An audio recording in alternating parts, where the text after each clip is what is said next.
अर्ज 211 अर्ज आत्तापर्यंत आमच्याकडनं पुणे शहर काँग्रेस कमिटीकडनं प्रत्येक वॉर्डामध्ये गेलेले आहेत. आता ते भरले जातील या 1-2 दिवसामध्ये. प्रत्येकजण फॉर्म भरत असताना त्याच्या पसंतीचा दिवस बघत असतो आणि 13 तारखेपर्यंतची जी मुदत आहे, पण आता परत 10 तारखेपासून 15 तारखेपर्यंतची अंतिम मतदार यादीची वेळ पुढं गेली. त्यामुळं मग आता परत मुदतवाढ करावी लागते का हा विषय. पण 13 तारखेपर्यंत सगळे अर्ज प्राप्त होतील. तुम्ही म्हटले की प्रभागामध्ये आमच्याकडे उमेदवार आहे, तर तुम्ही स्वबळावरची पण तयारी करताय. आम्ही आपल्याला पहिलंच सांगितलं की महाविकास आघाडीकडं सगळ्यांचा विषय आहे, पण महाविकास आघाडी आपल्या पत्रकारांच्या मार्फत जे काय वेगवेगळे समीकरणं बघतो आहे, तर ते समीकरणं उद्या झाले आणि वरनं उद्या आदेश आला तर उद्या कोणत्याही परिस्थितीमध्ये दुसरा ऑप्शन तयार पाहिजे. म्हणून स्वबळाची सुद्धा तयारी परिपूर्ण पाहिजे. उद्या आघाडीचा आदेश आला तर आघाडीची सुद्धा तयारी आहे आणि स्वबळाची सुद्धा तयारी ठेवली पाहिजे.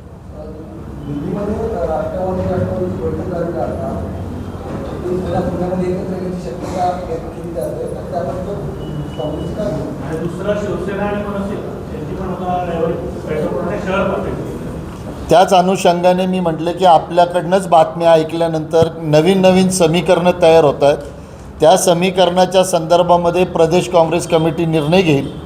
भारतीय जनता पक्षाबरोबर जे सध्याचे पक्ष असतील त्यांच्याबरोबर न जाण्याचा जो निर्णय आहे, त्या निर्णयावर काय करायचं आणि काही नाही हे महाराष्ट्र प्रदेश काँग्रेस कमिटीकडनं आदेश आले की त्या आदेशाची अंमलबजावणी होईल. दोन्ही राष्ट्रवादी एकत्र येण्याचे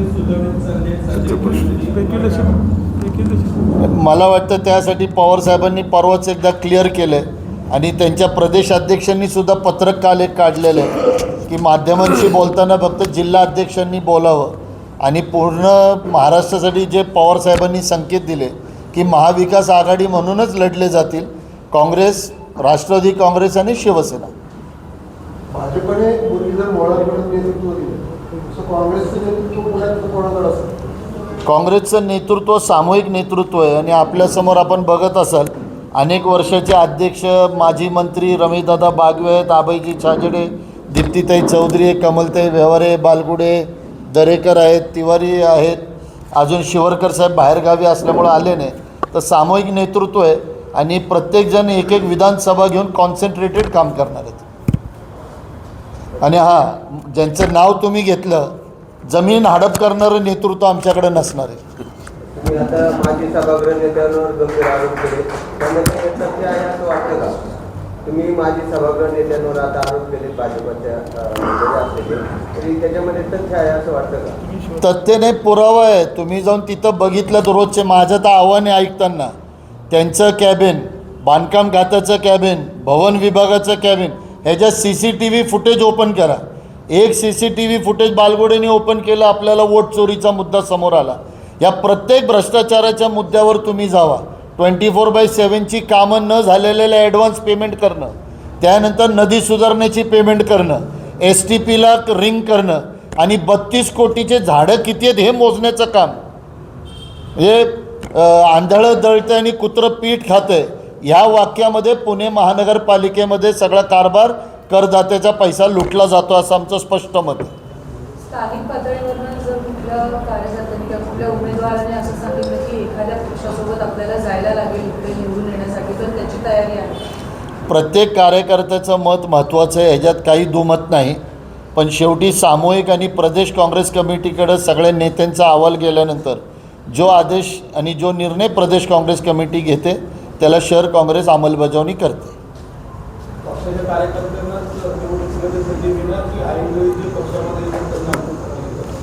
काँग्रेस पक्षाच्या कार्यकर्त्यांना प्राधान्य आणि संधी मिळणारच मिळणार. पण परत आपल्याला एक गोष्ट आवर्जून इच्छुक आणि प्रत्येक कार्यकर्त्यांबरोबर प्रभागामध्ये चर्चा करत असताना सुद्धा आम्ही बोललो आहे, विनिंग क्रायटेरिया हा सगळ्यात महत्त्वाचा क्रायटेरिया राहणार आहे आणि त्या विनिंग क्रायटेरियाला प्राधान्य दिलं जाईल. त्या संदर्भात आजच्या तारखेला 41 प्रभागामध्ये प्रत्येक कॅटेगरीमध्ये आपल्याला 1-2 सक्षम कार्यकर्ते तयार करणं हे पक्ष संघटनेचं पहिलं काम आहे. ज्या वेळेला आघाडीमध्ये सर्व नेते मंडळी बसतील तर कुठं सक्षम कुठं काय कॅटेगरी वाईज होईल ते अजून बैठका सुरू झाल्या नाही. बैठका सुरू झाल्यानंतर त्याचं लक्षात आपल्याला येईल. भाजपच्या जवळपास 2,500 लोकांनी उमेदवारांनी अर्ज दिले आहेत. कुणी? हां. 2,500 इच्छुकांनी अर्ज दिलेले आहेत. त्यामुळे आपल्याकडे संख्या कमी आहे. त्यातही बरेच आहेत त्यांना भाजपला तिकीट मिळवण्याची प्रयत्न सुरू आहे. अशा स्थितीत आपली काय रणनीती लागणार जे आहेत का, म्हणजे आपल्याकडे जे उमेदवारांची संख्या जी आहे त्याची टिकून राहावी आणि चांगले उमेदवार आपल्याला देता येईल. मी आपल्याला काँग्रेस पक्षाच्या माध्यमातून जेवढे अर्ज आलेले सांगितले हा सत्य आकडा आहे. फुगवलेले आकडे सांगण्याचं पहिल्यापासून सवय भाजपला आहे. म्हणून 2,500 येण्याचं मला वाटत नाही तेवढे अर्ज त्यांच्याकडे आले असतील का स्वतः घाटे साहेबांनी भरले असतील, मला ह्याची गॅरंटी नाही.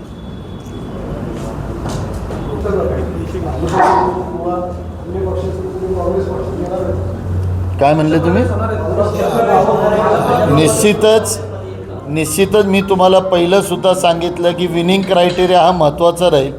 पण कोणते इनपुट घ्यायचं आणि कुणाला इन्कमिंग द्यायचं, ज्या वेळेला पक्षाकडं आपल्याकडं आपला सक्षम उमेदवार असेल त्या बाबतीत विचार केला जात नाही.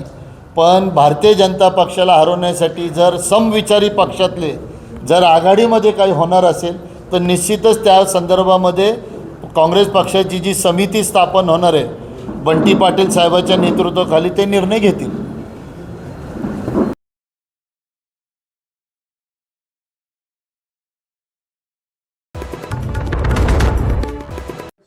हां, नमस्कार. सर्वप्रथम मी सर्व पत्रकार बांधवांना नमस्कार करतो. आज आपल्याला चर्चेसाठी निमंत्रित करण्याचं कारण एकतर पुणे शहर, पुणे जिल्हा याची सर्वात मोठी समस्या म्हणजे ट्रॅफिकची आहे. प्रवास करायला लोक धजावतात. अशा परिस्थितीमध्ये हायवे, नॅशनल हायवे किंवा इंडियन रेल्वे यांची सुविधा आपल्या जिल्ह्यामध्ये म्हणावी अशी पुरेशी नाही आहे. किंबहुना ह्या प्रश्नासाठी गेले काही दिवस म्हणजे लोकसभेमध्ये स्थानिक खासदारानं प्रश्न विचारला, त्यावर रेल्वे मंत्र्यानं उत्तर दिलं की हा रेल्वे मार्ग अमुक मार्गानं जाणार आहे. त्यानंतर खूप मोठ्या प्रमाणामध्ये जुन्नर, आंबेगाव, खेड, संगमनेर त्या परिसरातील जनतेचा रोष निर्माण झाला आणि त्यामुळे लोकांच्या प्रतिक्रिया सोशल मीडियावर असेल किंवा वर्तमानपत्रामध्ये, टी व्ही चॅनलवर मोठ्या प्रमाणात चर्चा चालू झाल्या. मुळात हा प्रश्न बऱ्याचशा लोकांना जे चर्चा करतात, जे प्रश्न मांडतात, जे आपली मतं मांडतात, त्यांना हे पुणे नाशिक रेल्वेचा इतिहास म्हणावा असा माहिती नाही आहे. मी आपल्या सगळ्यांच्या माहितीसाठी सांगू इच्छितो, खरं म्हणजे पुणे नाशिक रेल्वे ही कोणाची मागणी नव्हती. सुरुवातीला 1995-96 साली ज्यावेळेला सुरेश कलमाडी खासदार होते तेव्हा त्यांनी पुणे नाशिक रेल्वेची मागणी केली होती. त्यानंतर ते रेल्वे मंत्री, राज्यमंत्री झाले, त्यावेळेला त्यांनी सर्वे करायला लावला आणि तो सर्वे झाला 95-96 साली आणि त्यावेळेला त्याची कॉस्ट होती 1,044 कोटी रुपये आणि सर्वेचा रिझल्ट असा आला होता की 0.84% ROR होता, return on rate of return हा निगेटिव्ह होता 0.84%, 0.84%. त्यामुळं तो 2001ला हा प्रकल्पची फाईल सरकारनं लोकसभेमध्ये म्हणणं मांडलं आणि बंद केली. त्यानंतर 2004-05ला मी खासदार झाल्यानंतर मला वाटू लागलं, म्हणजे त्यावेळेला माझ्याकडंसुद्धा फारशी कोणाची मागणी नव्हती, परंतु मी जे काही व्हिज्युलाइज केलं की ह्या मार्गावर हायवे आणि रेल्वे ह्या दोन गोष्टी अतिशय महत्त्वाच्या आहेत, त्याच्यावर काहीतरी केलं पाहिजे. म्हणून मी 2005ला स्वतःहून पुढाकार घेतला आणि 2005च्या रेल्वे बजेटमध्ये मागणी केली. त्यावेळेला फारसं काही सरकारनं त्याच्याकडं जबाबदारीनं पाहिलं नाही. पण 12 मार्च 2010ला ज्यावेळेला आम्ही पहिला सर्वे करायला लावला मी माझ्या काळामध्ये, त्यावेळेला ROR होता 2.80 -2.84 2.84 हा ROR होता 2010ला. मग 2012ला पुन्हा मी सर्वे करायला लावला की नाही, कुठंतरी चुकतं आहे. इतक्या मोठ्या प्रमाणात प्रवासी वाहतूक होते, ट्रॅफिक जाम होते, लोकांची संख्या वाढली आणि माल वाहतूक वाढते. म्हणून 2012ला पुन्हा सर्वे करायला लावला. त्यावेळेला सर्वे करताना मी एक गोष्ट लक्षात घेतली की अधिकारी नुसते गाडीने फिरतात आणि सर्वे करतात. सर्वप्रथम जी सर्वेची टीम होती त्यांच्याबरोबर मी पुण्यामध्ये बसलो, चर्चा केली सर्वे कसा करणार आपण. तर त्या अधिकाऱ्याने सांगितलं की आम्हाला सर्वे पॉझिटिव्ह येण्यासाठी पॅसेंजर ट्रॅफिकपेक्षा कार्गो ट्रॅफिक महत्त्वाची आणि प्रॉफिटेबल असते. मग ह्या मार्गावर तसं काय आम्हाला स्कोप दिसत नाही. मग म्हटलं मी येईल तुम्हाला दाखवायला कसं पॉझिटिव्ह होईल, म्हणजे कसं प्रॉफिटेबल राहील. मग सुरुवात केली आम्ही चाकणपासून. चाकणची MIDC मार्केट कमिटी, नंतर राजगुरुनगर तिथली मार्केट कमिटी, मंचरची मार्केट कमिटी, नारायणगावची मार्केट कमिटी, आळे फाटा आणि ह्या सगळ्या परिसराची माल वाहतूक मोठ्या प्रमाणात होते आणि प्रवासी वाहतूकसुद्धा मोठ्या प्रमाणात होते.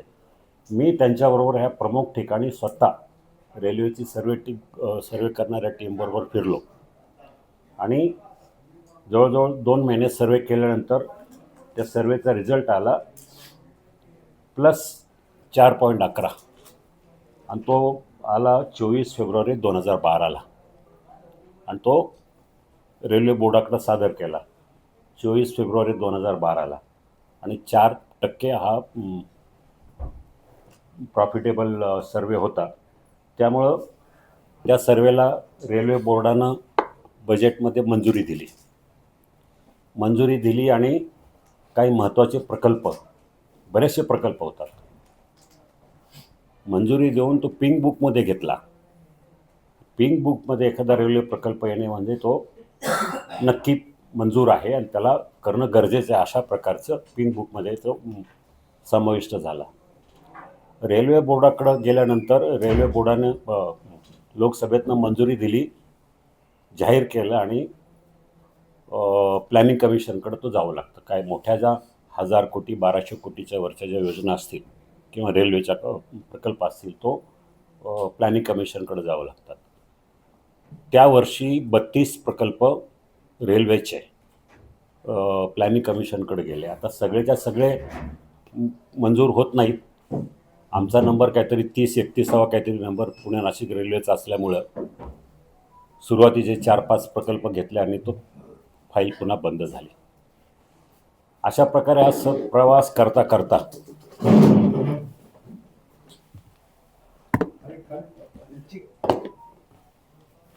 असा प्रवास करता करता 2016च्या दरम्यान सुरेश प्रभू रेल्वे मंत्री झाले. सुरेश प्रभूची माझी तशी उद्योग क्षेत्रामध्ये आणि आम्ही दोघांनाही जागतिक मराठी चेंबर ऑफ कॉमर्स आणि इंडस्ट्रीजमध्ये काम केलं. ते संचालक होते, मी चेअरमन होतो JMCCIचा. तसा आमचा परिचय असल्यामुळं मी त्यांच्याकडं विनंती केली. पहिल्या त्यांच्या बजेटमध्ये हा प्रकल्प आला नाही. मी थोडी नाराजी दर्शवली लोकसभेमध्येच.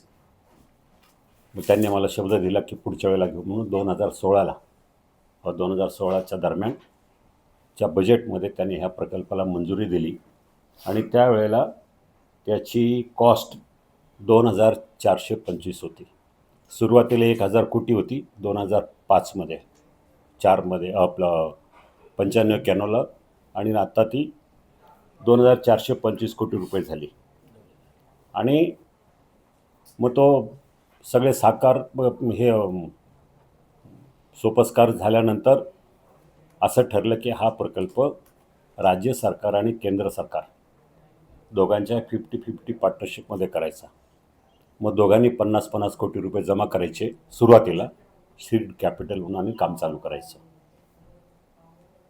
मग हे करता करता रेल्वेचे नवीन प्रकल्प किंवा अशा प्रकारचे हे करण्यासाठी एक नवीन अधिकारी नेमला, मुंबईला कार्यालय घेतलं आणि कामकाज जरा थोडं उशिरा चालू झालं पण चालू झालं. 17ला कामकाज चालू झालं. 17ला जो नवीन ग्रस्त नेमले ते राजीव जयस्वाल, त्यांचा ह्या क्षेत्रातला अनुभव चांगला असल्यामुळं त्यांनी आणि रेल्वे बोर्डानं चर्चा केली, राज्य सरकारनं चर्चा केली की हा कन्व्हेन्शनल रेल्वे करायच्याऐवजी आपण सेमी हायस्पीड रेल्वे करूया, की जेणेकरून पुणे नाशिक किंवा नाशिक पुणे हा प्रवास जास्तीत जास्त 2 तासामध्ये झाला पाहिजे. त्याप्रमाणे सेमी हायस्पीड जर करायचं झालं तर त्याचं पुन्हा सर्वेक्षण केलं आणि हा प्रकल्प मंजूर करून ऐन लोकसभेच्या 2019च्या टप्प्यावर प्रकल्पाच्या फाईलला मंजुरी करून निवडणुका झाल्या. मला अपेक्षा होती की हा माझा ड्रीम प्रोजेक्ट आहे, त्याला पुढच्या टर्ममध्ये पाठपुरावा करून लवकरात लवकर हे रेल्वेचं काम चालू व्हावं. दुर्दैवानं माझा पराभव झाला आणि सगळ्या गोष्टी त्या ठिकाणी थांबल्या. लोकसभेच्या निवडणुकीच्या निकालानंतर भूसंपादन चालू झालं. पुणे जिल्ह्यात आजपर्यंत जवळजवळ 300 कोटी रुपयाच्या आसपास जमिनीचं भूसंपादन झालं.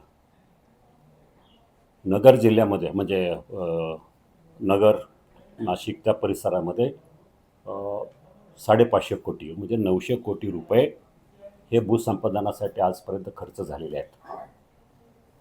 अचानक गेले 5-6 वर्षापासून म्हणजे 2019 ते 2025 होत आलं आहे, ह्याच्यावर म्हणावा असा पाठपुरावा व्हायला पाहिजे, तो झाला नाही.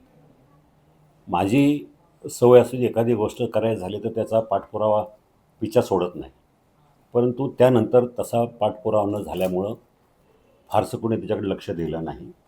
थोडंसं राजकीय वादळ उठलं, हे ते वगैरे सगळ्या गोष्टी जरी झाल्या असल्या तरी नंतरच्या टप्प्यात असं कळायला लागलं की कुठंतरी प्रकल्प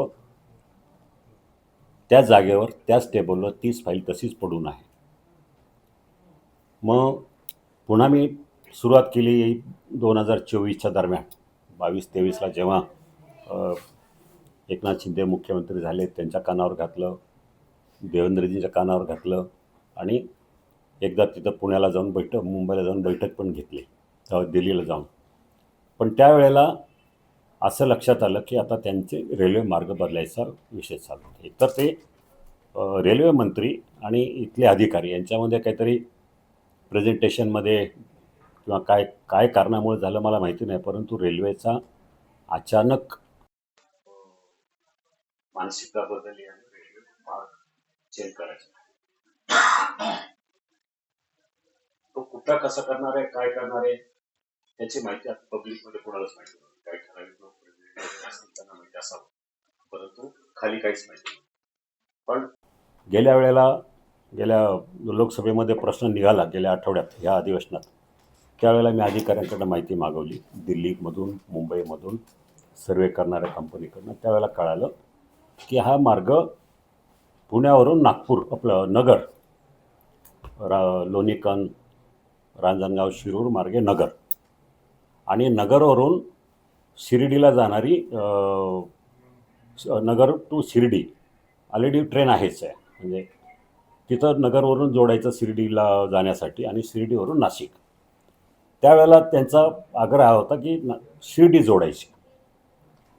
तर आम्ही त्यावेळेला आमचं म्हणणं मांडलं होतं की शिर्डी जोडायला काही हरकत नाही. शिर्डी नाशिकपासून नवीन लाईन मंजूर झालेली पुणतांब्यापासून, तर त्यालासुद्धा 1200 कोटीच्या वर पैसे मंजूर झालेले आहेत, कामही चालू आहे, काम पूर्णत्वास आलेलं आहे. एकतर तो मार्ग नाशिकपासून जोडला जातो आहे. ह्या मार्गावरून जो हा हडपसरपासून वाघोली, केसनंद वगैरे त्या भागातून आळंदीवरून चाकण, राजगुरुनगर, मनसर, नारायणगाव, आळेफाटा, बोटा, संगमनेर वगैरे अशा परिसरातून हा जो ओरिजिनल रेल्वे मार्ग जात होता तो सगळ्यांच्या दृष्टीने सोयीचा होता. पण हा नवीन मार्ग केल्यानंतर आम्ही विचार केला की तुम्हाला शिर्डी जोडायची असेल तर मग ह्या मार्गावर सुद्धा शिर्डी जोडता येईल, नाशिकवरून सुद्धा शिर्डीला लाईन जाते, संगमनेर किंवा त्या परिसरातून शिर्डी जोडता येईल आणि पुण्यावरून शिर्डीला जोडता येतं. परंतु 2-3 वर्ष शेवटचे, मला वाटतं 2020, 21, 22 म्हणजे 22, 23, 24 पूर्ण काम ठप्प होतं. काहीच हालचाल झाली आणि आता कुठेतरी चालू झाले की बाबा आता तो मार्ग जो आम्ही सुचवला होता तो मार्ग होत नाही आहे. म्हणून लोकांची आंदोलनाची भूमिका चालू झाली, लोकांच्या नाराजी झाली. आता विषय असा आहे की ते सगळं डिटेल तर मी तुम्हाला देईलच, परंतु माझ्याकडं जो नकाशा आहे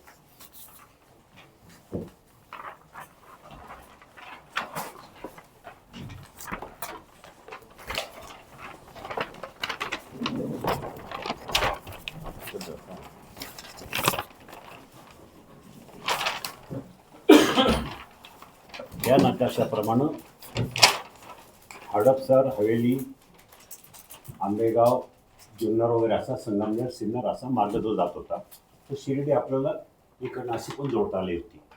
परंतु आत्ताचा नवीन जो निवडलेला मार्ग आहे तो शिरूर मार्गे नगर आणि नगरवरून ऑलरेडी रेल्वे आहे त्यांना, म्हणून तो असाच रेल्वे मार्ग आहे. पण ह्याच्यामध्ये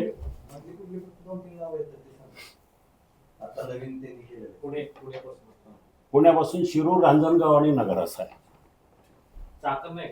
चाकण नाही आहे. हे बघा, चाकण इथं राहतं आणि हवेलीपासून म्हणजे लोणीकंद, पेरणे फाट्यापासून तसं सरळ रांजणगावला आणि मग शिरूर. त्यामुळं ह्या मार्गानं जर पुण्याला यायचं झालं तर ह्या रेल्वेचा तसा काही उपयोग नाही, कारण 4 तास तर तसे लागतील. असा जर यायचं म्हटलं तर असं पूर्ण फिरून तर 4 तास लागतील. 400 किलोमीटर आहे. ह्या मार्गानं 200 किलोमीटरचा 234 किलोमीटर आणि 2 तासाचा प्रवास आहे.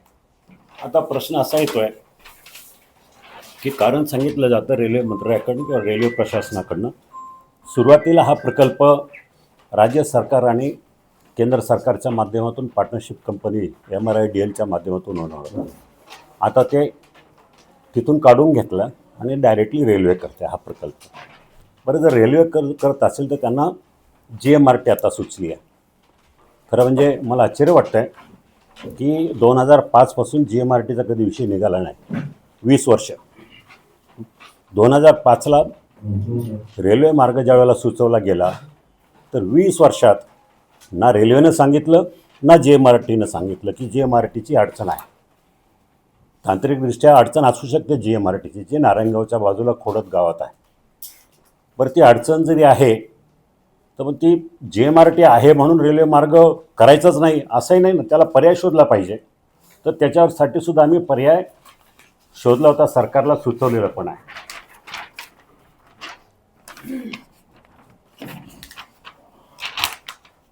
इथं चाकणपर्यंत जातो आहे. चाकणवरून आम्ही पाबळ आणि मग पाबळवरून असं संगमनेरला जाण्याचा मार्ग आम्ही सुचवला. त्याच्यामध्ये जुन्नर आणि आंबेगाव जात, पण आंबेगावला आम्हाला कनेक्शन आहे पाबळ किंवा नारायणगावला कनेक्शन आहे जवळ जांबूत, काय फारसं हे नाही, शिरूर तालुक्यातच आहे म्हणून हा मार्ग सुचवला. हा सुद्धा त्यांना मान्य नाही. यांना असंच फिरून जायचं आहे. हे कुठेतरी चुकीची गोष्ट आहे असं आम्हाला या ठिकाणी वाटतं. म्हणून सरकारने याच्यावर गांभीर्याने हे करावं. मी मुख्यमंत्र्यांची तर वेळ घेतलेलीच आहे. पुढच्या आठवड्यामध्ये आधी बजेट आपलं कॅबिनेट मिटिंगच्या दिवशी, आता हा अधिवेशनात नाही जाणार मी इथं, आणि नंतर पंतप्रधानांना पण भेटून सांगणार आहे की हा मार्ग चुकीचा आहे. कारण जुन्नर, आंबेगाव, खेड ह्या ठिकाणी एक तर रस्त्याची ट्रॅफिक इतकी मोठी आहे, लोकसंख्या इतकी वाढली आहे. चाकणवरून म्हणजे पुण्यावरून निघालेला माणूस मंचरला यायला 3-3 तास लागतात. मुंबईवरून निघालेला माणूस मंचरला 3-3.25 तास लागतात. हे किती मोठं दुर्दैव आहे. एकतर हे आहे, दुसऱ्या बाजूला चाकण MIDCमधली कंपन्या बाहेर जायला लागल्यात. स्वतः मी पाहिलं, माझ्या समोर 3-4 कंपन्या त्या रस्त्याचे टेंडर DPR असंच चालू आहे. त्या रस्त्याचा 1013 कोटी रुपयाचा भूमिपूजनाचा कार्यक्रम चांदणी चौकामध्ये जेव्हा नितीन गडकरी आले होते, शरद पवारजी होते, मी, बापट, आम्ही सगळे होतो, त्यावेळेला तिथं कार्यक्रम झाला, नारळ फोडला. परंतु अजूनही त्या कामाला सुरुवात झालेली नाही. पण भोगावं लागते जनतेला. 8 वर्षात ह्या सरकारला काय करता आलं नाही. खरं म्हणजे प्रशासनाची चूक आहे. मी सरकार म्हणून नाही म्हणणार, परंतु प्रशासन करतंय काय? लोकांना जो त्रास होतोय त्याची कल्पना येणार नाही आहे. हा एक प्रश्न आहे. हा जर प्रश्न सुटला असता तर कदाचित रेल्वेचं गांभीर्य एवढं वाटलं नसतं किंवा त्याची झळ एवढी पोचली नसती. पण आता दोन्ही बाजूनी मार आहे. एक तर रस्ताही नाही आणि रेल्वे नाही. त्यामुळं ह्या आमच्या भागाचं 4-5 तालुक्याचं आणि त्या पुढच्या पट्ट्याचं खूप मोठं नुकसान झालेलं आहे. याचा दुर्दैवानं पाठपुरावा झाला नाही. माझ्या गैरहजेरीमध्ये मला कोणावर आरोप करायचा नाही, परंतु काम आहे तसंच राहिलेलं आहे आणि जनता त्रास सहन करते. राहिला दुसरा प्रश्न विमानतळाच्या संदर्भामध्ये. आतापर्यंत पुणे जिल्ह्यामध्ये किंवा सगळ्या माध्यमामध्ये सगळ्यांना मी सांगून अनेक वर्ष झाली, पण शेवटी दोष असाच येतो की खेडचं विमानतळ शिवाजी आढळराव यांच्यामुळं गेलं. आता इतकं प्रचलित झालं आहे त्यामुळं मलाही त्याचं फारसं काय बोलावंसं वाटत नाही, पण कुठंतरी एकदा सांगावंसं वाटतं की खेडचं विमानतळ माझ्यामुळं गेलेलं नाही. मुळात खेडमध्ये विमानतळ तांत्रिकदृष्ट्या होऊ शकत नव्हतं. मी विरोध केला ठीक आहे, पण मी जर विरोध केला असता फक्त माझ्या एकट्यामुळं, मी त्यावेळेला तर विरोधी पक्षात होतो, एकट्याच्या विरोधामुळं जर विमानतळ इथून पुरंदरला जातं आहे खेडवरून, याचा अर्थ मी खूप मोठा पॉवरफुल आहे ना, म्हणजे सरकारसुद्धा माझ्यापुढं नमलं असं होतं ना. तर वस्तुस्थिती तशी नाही आहे. वस्तुस्थिती अशी आहे की जे काय पर्याय दिले ते ज्या वेळेला सर्वे झाले, 5 सर्वे झाले नॅशनल एअरपोर्ट ऑथॉरिटीचे दिल्लीवरून, आणि 5ही सर्वेमध्ये त्यांनी सरळ महाराष्ट्र सरकारला रिपोर्ट दिलेला आहे की ह्या भागात विमानतळ का होऊ शकत नाही. एका सर्वे रिपोर्टमध्ये तर त्यांनी असं सांगितलं होतं की जी नदी आहे भामा नदी, ती नदीची दिशा बदलली पाहिजे 4 किलोमीटर इकडच्या बाजूने. आता मला सांगा, नदी आहे ती बुजवायची आणि 4 किलोमीटर दुसऱ्या बाजूने न्यायची, हे काही शक्य नव्हतं, म्हणून तो विमानतळ झाला नाही. आणि बऱ्याचशा गोष्टी त्याच्यामध्ये तांत्रिक गोष्टीसुद्धा सगळ्यांना आपल्या प्रत्येक सेटमध्ये दिलेल्या आहेत. माहितीच्या अधिकाराखाली माहिती काढलेली कातरणं मी आपल्याजवळ समोर जोडलेली आहे. विमानतळ खेड तालुक्यामध्ये कुठल्याही परिस्थितीमध्ये होऊ शकत नव्हतं आणि म्हणून ते तिकडं गेलं. बरं, माझ्या काळात विरोध झाला फक्त 4-5 वर्षाचा. लोक माझ्याकडे यायची आणि मला सांगायचे की आम्हाला शेती नाही आहे, तुम्ही आमची बाजू घ्या, आम्ही लोकप्रतिनिधी आहात. आणि माझा विरोध यासाठीच असायचा की बाबा, एकदा दिल्लीमध्ये पार्लमेंट हाऊसला हॉलमध्ये महाराष्ट्राच्या खासदारांची बैठक प्रमुख मंत्र्यांच्या उपस्थितीमध्ये गेली. त्यावेळेला शरद पवारसुद्धा मंत्री होते आणि त्यावेळेला सुप्रिया सुळे माझ्या बाजूला बसलेली होती. त्यांनीच विषय काढला की आढळराव विरोध करतात विमानतळाला. म्हटलं, माझा विमानतळाला विरोध नाही. मी सगळ्यात जास्त तिथं जर खेडला विमानतळ झालं तर सगळ्यात जास्त वापर मी करणार आहे तुमच्यापेक्षा.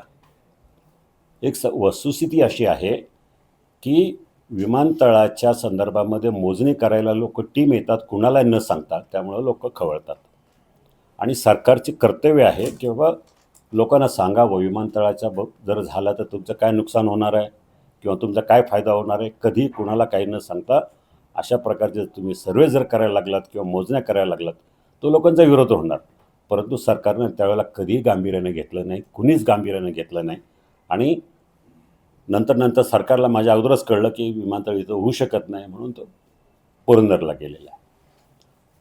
त्याचेसुद्धा सगळे नॅशनल एअरपोर्ट ऑथॉरिटी असेल किंवा MADC दोघांची पत्रं आपल्यासमोर दिलीत का, पण सगळ्यांना दिलेली आहेत.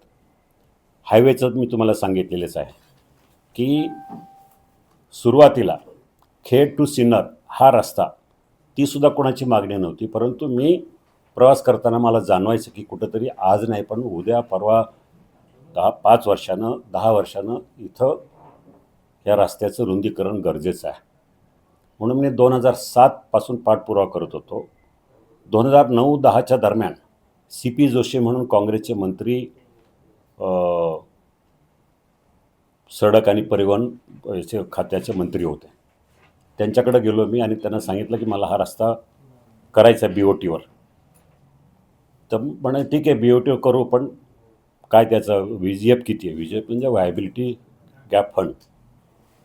तर त्यांनी सांगितलं होतं काहीतरी 300-400 कोटी रुपये आहे, 300 कोटी रुपये VGF आहे आणि तो आम्ही देणार नाही आणि शक्यच नाही. म्हटलं अहो इतकी मोठी ट्रॅफिक आहे, माझ्या मतदारसंघातला एकमेव मोठा रस्ता आहे, त्याला तुम्ही फंड VGF दिला पाहिजे. ते नाही दिलं तर शेवटी आम्ही दोघांची हमरीतुमरी झाली. तर मी शेवटी ते म्हणाले जाऊ यू कॅन गो नाव. म्हटलं आय विल नॉट गो. म्हणून मी त्यांच्या केबिनमधल्या सोफ्यावर मांडी घालून बसलो. म्हटलं मी हलत नाही. त्यांनी शेवटी मार्शलला बोलवलं तरी मी गेलो नाही. मग शेवटी म्हणाले पुढच्या आठवड्यात या, मग तुम्हाला आपण बसून चर्चा करू. आणि मग पुढच्या आठवड्यात त्यांनी प्राथमिक मंजुरी दिली आणि DPR करायला लावला. ही गोष्ट आहे साधारण 9, 10, 11च्या दरम्यानची. आणि त्याच्यानंतर हा रस्ता 11-12ला मंजूर झाला आणि गडकरी ज्यावेळेला मंत्री झाले त्यावेळेला त्याचं टेंडर निघालं. ते सुद्धा ती कंपनी ज्या येस नाशिक जो रेल्वे मार्ग होता त्याला तुम्ही विरोध केलाय, काय नेमके आहे सगळी परिस्थिती? खरं म्हणजे विरोध करायला तो मार्ग अजून तसा म्हणा असा फायनलाईज झालेला नाही आहे, नुसत्या हवेत चर्चा आहे. मुळात 2001च्या दरम्यान जो पहिला सर्वे झाला होता पुणे नाशिक रेल्वे मार्गाचा, तो सुरेश कलमाडी रेल्वे मंत्री असताना झाला होता. त्यानंतर त्या रेल्वे मार्ग तोट्यात जाणार म्हणून तो फाईल बंद करण्यात आली. 2004ला मी पुन्हा खासदार झाल्यानंतर पुन्हा सर्वे करायला लावला. तो सुद्धा तोट्यात येत होता. त्यावेळेला 2.84% तोट्यात येतो म्हणून तो बंद झाला. मी पिछा सोडला नाही आणि म्हणून 2012ला पुन्हा सर्वे केल्यानंतर तो 4% फायद्यात रेल्वे मार्ग जात होता म्हणून त्याला मंजुरी मिळाली. 2016ला सुरेश प्रभू रेल्वे मंत्री असल्यामुळं त्यांनी त्याला पुढाकार घेतला आणि त्याला फायनल मंजुरी दिली.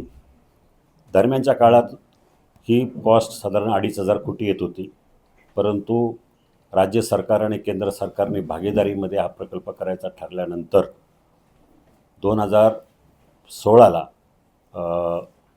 असं ठरलं की दोन्ही सुरुवातीला सीड कॅपिटल 500 कोटी रुपये जमा करायचे आणि उर्वरित जे पैसे आहेत ते बाजारात उभे करायचे किंवा काही परदेशी कंपन्यातून उभे करायचे असं ठरलं होतं. परंतु हे सगळं करत असताना नवीन संकल्पना निघाली की सेमी हायब्रिड रेल्वे प्रकल्प व्हावा, जेणेकरून पुणे ते नाशिक महाराष्ट्रातली महत्त्वाची 2 शहरं ही प्रवाशांना 2 तासामध्ये अंतर पार करता आलं पाहिजे. त्याप्रमाणे DPR तयार झाला 13,096 कोटी रुपयाचा आणि त्यानंतर 2,500 कोटी दोन्ही सरकारनं टाकायचे, उर्वरित 8,000-8,500 कोटी रुपये बाजारातून उभे करायचे. हे सगळं होत असताना मी प्रकल्प मंजूर करून सगळं काही करून ठेवलं. 2019ला लगेच 2 लोकसभेच्या निवडणुका लागल्या, माझा पराभव झाला. त्याच्यानंतर आजपर्यंत दुर्दैवानं ती फाईल आहे तशीच त्याच टेबलवर आहे, त्याच्यावर पुढं काही हालचाल झाली नाही. गेल्या आठवड्यात कळालं 8-10 दिवसापूर्वी की ह्या प्रकल्पाचा रेल्वे मार्ग बदलला आहे. सुरुवातीला आम्ही जे अपेक्षित केलं होतं तो हडपसर, हवेली मार्गे, वाघोली मार्गे, लोणीकंदवरून आळंदी, चाकण, खेड, मनसर, नारायणगाव, आळेफाटा, बोटा, संगमनेर आणि नंतर नाशिक. हा सगळा मार्ग सगळ्यांच्या दृष्टीने सोयीस्कर होता. परंतु गेल्या वर्षभरापासून चर्चा आहे की GMRTची अडचण आहे, GMRTमुळे हा प्रकल्प होऊ शकत नाही. त्याच्यावर शिक्कामोर्तब गेल्या आठवड्यामध्ये लोकसभेमध्ये प्रश्नोत्तराच्या तासाला उत्तर देताना रेल्वे मंत्री वैष्णव यांनी सांगितलं की GMRTच्या अडचणीमुळे हा प्रकल्पाचा रूट आम्ही बदलला आहे आणि तो नवीन सुधारित रूट जो आहे तो हडपसर मार्गे लोणीकंदवरून रांजणगाव, शिरूर, नगर इथपर्यंतच आहे आणि नगर ते शिर्डी ऑलरेडी रेल्वे लाईन चालूच आहे आणि शिर्डीपासून नाशिक हे नवीन प्रकल्प नव्यानं मंजूर केलेल्या गेल्या 1.5-2 वर्षापूर्वी त्याचं काम आता संपत आलेलं आहे. हा प्रकल्प जर केला तर 4 तास लागतील, 4 ते 5 तास लागतील नाशिकवरून निघाल्यानंतर पुण्याला यायला. कारण मार्ग मोठा आहे, जवळजवळ 350-400 किलोमीटर आहे. आम्ही सुचवलेला मार्ग जो आहे तो 234 किलोमीटरचा होता आणि 2 तासामध्ये ते अंतर पार करता येणार होतं. आता GMRTच्या संदर्भात मला आपल्याला निवेदन या ठिकाणी करायचं आहे. हे सगळं 2005पासून रेल्वे प्रकल्प चालू होत असताना, म्हणजे त्याच्यावर मी काम करतो आहे, सगळ्या प्रसारमाध्यमाकडं त्याची चर्चा होत असताना ना GMRTच्या लक्षात आलं ना रेल्वेच्या लक्षात आलं. मग आज अचानक वैष्णव म्हणून मंत्री आहेत, त्यांनी हा मुद्दा उपस्थित केल्यानंतर सगळीकडे धावाधाव चालू झाली, धावपळ सुरुवात झाल्यानंतर आम्हीसुद्धा माहिती काढली. ठीक आहे, 10 किलोमीटर त्या केंद्रापासून GMRTपासून 10 किलोमीटरच्या अंतरावरच्या बाहेर तुम्ही रेल्वे जर नेली तर त्यांना काही तोटा होणार नाही. आता त्या अधिकाऱ्यानं म्हणतात, काहीतरी खोटं सांगतात की 15 किलोमीटर अंतर पाहिजे. ठीक आहे, 15 किलोमीटर जर अंतर धरलं तरी मंचरवरून नारायणगावच्या वरच्या बाजूने जर आपण गेलात आणि पुन्हा आळेफाट्याला आलात तर ओझर मार्गे आळेफाटा आणि आळेफाट्यावरून पुन्हा बोटाने ओरिजिनल मार्ग जो ठरवला त्या मार्गाने करायचं जर ठरलं तर तेवढेच पैसे लागतील, तेवढाच किलोमीटरमध्ये हा मार्ग होईल. आणि तो जर झाला नाही तर राजगुरुनगर, चाकण, म्हणजे खेड, आंबेगाव, जुन्नर ह्या परिसरातल्या शेतकऱ्यांचं सगळ्यात जास्त नुकसान होणार आहे. आज आपण पाहतोय ट्रॅफिक इतके मोठ्या प्रमाणात आहे, प्रचंड ट्रॅफिक. सगळ्यात जास्त ट्रॅफिकचा मार्ग कुठला असेल तो पुणे ते मंचर किंवा पुणे ते जुन्नर. मग ह्या लोकांनी काय करायचं? आता विमानतळसुद्धा गेलं, विमानतळच्या तांत्रिक अडचणी होत्या की खेड तालुक्यामध्ये विमानतळ होतच नव्हतं. 5 सर्वे झाले, 5ही सर्वेमध्ये की ह्या तालुक्यामध्ये विमानतळ होऊ शकत नाही, कारण हिली एरिया आहे. हिली एरिया व्यतिरिक्त त्या ठिकाणी नदीची अडचण आहे, त्यामुळे विमानतळ होणार नाही असं नॅशनल एअरपोर्ट ऑथॉरिटीनं सरकारला अहवाल सादर केला. सरकारनं त्याकडे दुर्लक्ष केलं आणि नंतर हा प्रकल्प पुरंदरला गेल्यात आला. आता विमानतळही नाही, रेल्वेही नाही, हायवेची ह्या अशी 3-13 वाजलेले आहे. अशा अवस्थेमध्ये जनतेनं जायचं कुठं? पुण्यावरून निघालेला नागरिक जुन्नरला किंवा नारायणगावला पोचायला 3 ते 4 तास लागतात. मला एकटा तर 3.5 तास म्हाडाच्या ऑफिसवरून मंचरला जायला 3.5 तास लागले. म्हणजे सरकार करते काय? एका बाजूला एवढे मोठे चाकणसारखे MIDC आहे, राजगुरुनगरला SEZ आहे, असे सगळं आंबेगाव, जुन्नर वगैरे भागामध्ये मोठे मोठे शेती उद्योग आहेत. हे सगळं करत असताना तुम्ही रेव्हेन्यूकडं दुर्लक्ष करते सरकार.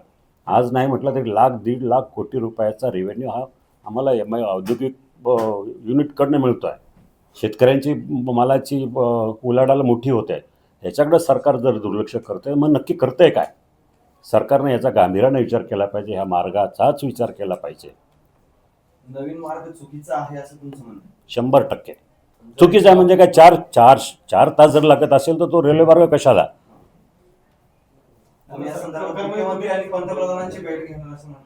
हो, मी मुख्यमंत्री आणि पंतप्रधान यांना दोघांनाही भेटून माझं म्हणणं सादर करणार आहे आणि त्यानंतर वाटल्यास रस्त्यावर जर उतरायची गरज पडली तर गरज पडेल. सरकार कोणाचं आहे हा महत्त्वाचा नाही, लोक आमची आहेत. तुम्ही सत्ताधारी पक्षातले आहात, अजित पवारांची कोरोना घटना मुख्यमंत्र्यांना नाही, दोघांनाही भेटणार. अजितदादांना तर मी नेहमी भेटतो, त्यांच्या कानावर सुद्धा विषय घातलेले आहेत. नाही असं नाही, सगळ्यांनाच भेटणार. मी एकनाथ शिंदेना सुद्धा भेटणार. मध्यंतरी आंदोलन केलं तर चाकणकरांनी, तिथल्या परिसरातील लोकांनी, जो रस्त्याचा विषय त्यात तुम्ही देखील पुढाकार घेतला होता. मात्र जे आता विद्यमान खासदार आहेत त्यांनी व्हिडिओ प्रदर्शित केला होता त्यांच्या भाषेत आणि ते सुद्धा त्या आंदोलनात सहभागी झाले होते. कुठेतरी लोकांचं असं म्हणणं आहे की बाबा सत्ताधारी खासदार स्वतः रस्त्यात उतरते, मग तुम्ही केंद्रात करताय काय?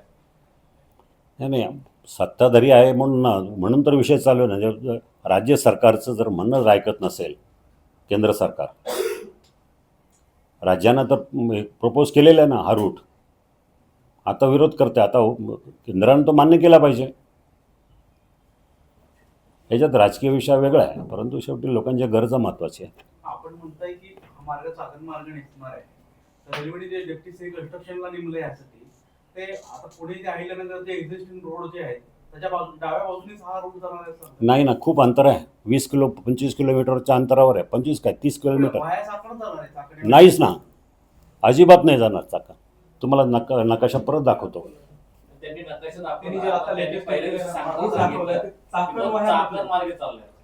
कोण? मंत्र्यांनी ना. अहो आता जर का अजून काही नाही, कुठल्या कन्स्ट्रक्शनकडे हा ते गुंडाळले ना अगोदरच, बरोबर आहे. असू द्या ना, जरी त्यांना माहिती नाही की रूट कुठला आहे, कसा आहे,